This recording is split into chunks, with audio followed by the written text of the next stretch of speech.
What is going on, everybody? I am Mike. Welcome back to Tech 24/7 TV. I'm glad that you're back with me today because it is keyboard day. Now, new from Brydge, I got the 12.9-inch Max Plus for the 2021 iPad Pro, and in today's video, we're going to unbox it. I'm going to see how it types, see what the trackpad experience is like, and tell you whether or not it is worth the $249 that Brydge is charging for it. Let's get started. Now, before we get in the review, I do have the Satechi aluminum iPad stand from Satechi. This integrates several different ports in it. Let me know in the comments below if you want to see a review of this so I can make that video for you. Now, on to the main event. This is the Brydge 12.9-inch Max Plus. It is a wireless keyboard with trackpad that's available for the 12.9-inch iPad Pro. Works with the third, fourth, and even the fifth generation iPad Pro. This model that I have here is $249, and it does go on sale later next month in July. This is available in silver, it's available in space gray, in addition to a limited edition white color. Now, in the spirit of full transparency, Brydge did send this keyboard to me. I did not pay for this keyboard. Brydge asked me if I wanted to go ahead and check it out. They wanted to get my thoughts on it. And if you're familiar, I've reviewed several Brydge keyboards in the past, and so they wanted my feedback. Now let's talk about the features that are contained within the 12.9-inch Max Plus. This is a Bluetooth keyboard, so it's wireless. It does go ahead and connect to your device via Bluetooth 5.0, and it does have a feature that Brydge is calling Instant On. It allows the Brydge keyboard to connect to your iPad and basically have zero lag or be indistinguishable from a keyboard that has a hardware connection, such as the Magic Keyboard. Now, it does have a very large 5.5-inch trackpad on it, which is quite big. I think it might be even the biggest trackpad that I've seen on a device that is shipping at this moment. It is backlit, and it does have a row of iOS function keys at the very top. Let's open this bad boy up. This is the classic consumer electronics packaging. It's got the product here on the right-hand side, and it's got this nice plastic feel to it. It's like what you see when you open up your iPad for the first time. Here's some of the same details that we went through. Let's get a sense of it. Now, the version that I have here is a sample, so there might be some difference in the marketing materials that you see here, but otherwise it should be exactly what you would get from Brydge. Now here, open that up. Now, I'm a sucker for good packaging, meaning that I like things that are packaged well. It does give a nice presentation to them, and also it makes it feel like what you're paying for, in some degree, worth it. Looking at this trackpad, it is gigantic. The keys have a nice feel to them, just kind of getting a sense of it. There's that upside down T arrow key, which I am certainly a fan of. There is all the same keys that I would expect to see on a keyboard, with the addition of here is the button to activate Siri. And then, so that means that there's no globe key. If you wanted to use emojis, you'd have to use the keyboard shortcut to do that. You have the usual suspects of iOS function keys at the top. Now, this keyboard is meant to address, I think, two challenges that people had with their products to begin with. So one, it ditches the clips that were here on the side that held your iPad in place, and it adds this back layer of protection, which is actually, it seems like it's nice. It is plastic, and I'm told that it does have magnets in it, so it will stick to the back of the iPad Pro, which is also nice. And this hinge here, if you look, if I'm looking at you here, it actually goes all the way back, so it should give you, I think, a better viewing experience opposed to having part of your iPad display being blocked by this. We have the USB-C port on the side. There's no more hinges, as you know, I just talked about that. So there's some footies here to give nice stable footing. So now I'm going to place in my space gray 5th generation iPad, and it just magnetically attaches to this back plate here. So I'm going to press the Bluetooth pairing button, which should blink blue, and it is. I'm going to go to settings. I see the Max Plus here. Get a pairing request. Yep, we are off to the races. We have 3 stages of backlight. We have screen brightness, on-screen keyboard, global search, media control keys, volume keys, Bluetooth pairing, and then power. Now, Brydge does have an app called Brydge Connect, and that does offer the ability to update the software periodically as Brydge, works to improve updates on the iPad. For the sake of transparency, I am using my 2021 iPad Pro that does have the very first beta on it. If I encounter any issues, I'm going to check it against with the 2020 iPad Pro, just to see if that issue persists. There are these ears, as I'd like to call them, that are on the back here that allows you to easily, not that you would pick it up this way, but just pull that apart. And it looks like it functions as a way of separating your iPad. Yeah, that sounds nice. I like the way that the magnets are. Now, what we're going to do next is I'm going to do a typing test on this, which is typingtest.com. This is the site that I normally use to do my typing tests and to see how it types. There's a 1-minute timer, so hopefully it's not too boring for you.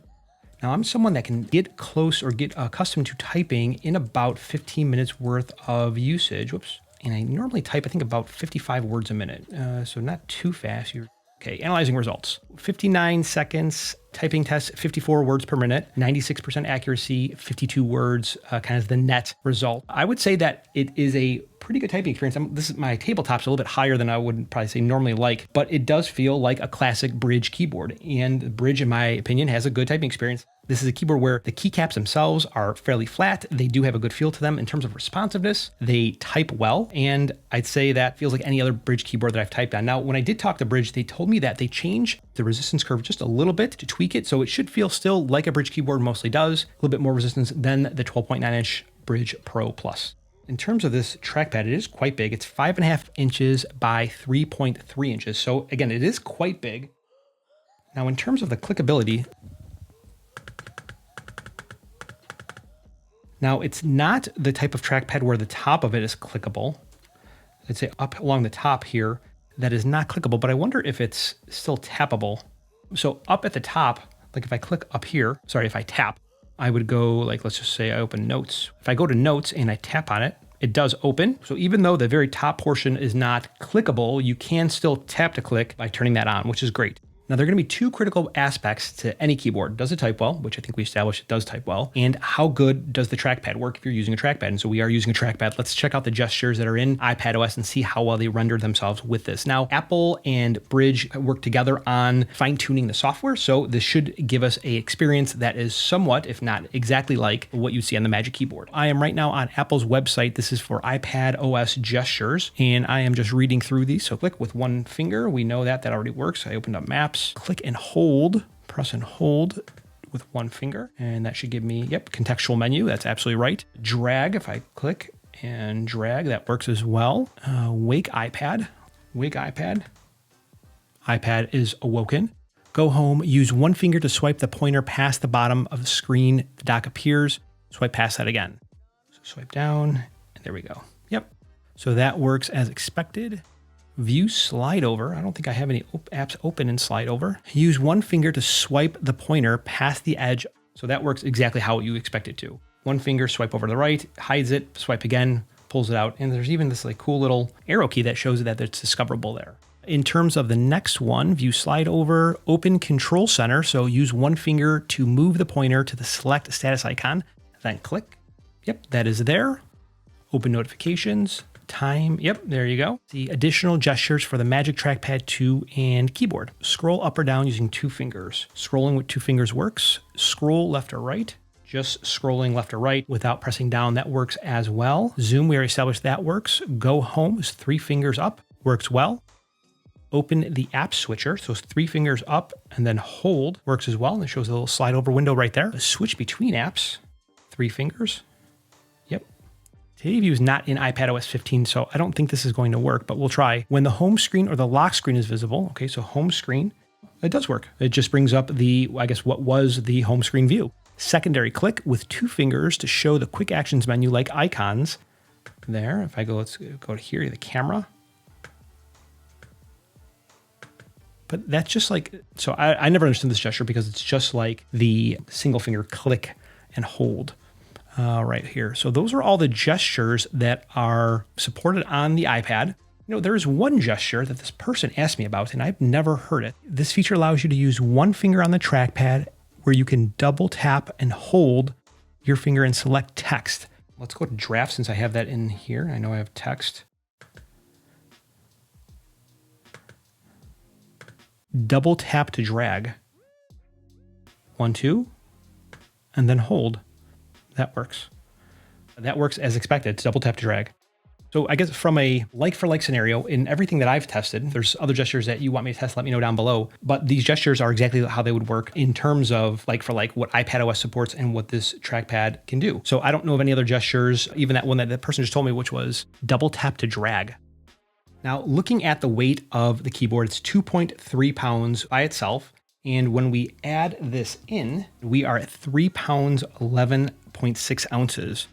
Definitely not thin, especially when you think about the Magic Keyboard and what that weighs, coming in at 1 pound, 1.1 pounds, if I'm not mistaken, which I don't think is necessarily too heavy. I think Combo Touch weighs 3.1 pounds.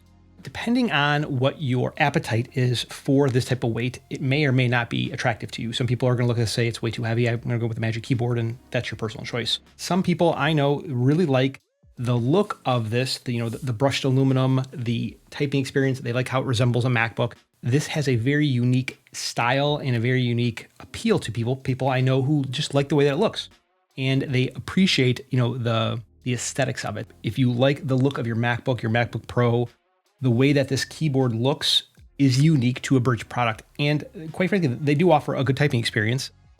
So at the end of the day, you have to ask yourself, is the Brydge 12.9-inch Max Plus worth purchasing at $249? Overall, this is a great keyboard. It offers a good typing experience. It offers a gigantic trackpad, and that trackpad adds value when you consider that all of the trackpad functions that you find in iPadOS work like for like. 2, there is a high degree of fit and finish, and this keyboard is manufactured well. It is heavy, but that is personal preference, whether it's going to be too heavy for you. In my opinion, I think the 2 biggest challenges that Brydge had were the implementation of the clips that were holding the iPad in place, and the fact that there was no way to cover or protect the back of the iPad Pro, and that is seemingly solved in this design. Now, I am traveling this week, so I apologize for the little bit of change in audio quality here at the end, but let me know what kind of questions you have down in the comments below. I am Mike, this is Tech 24/7 TV. Folks, I'll talk to you in the next one.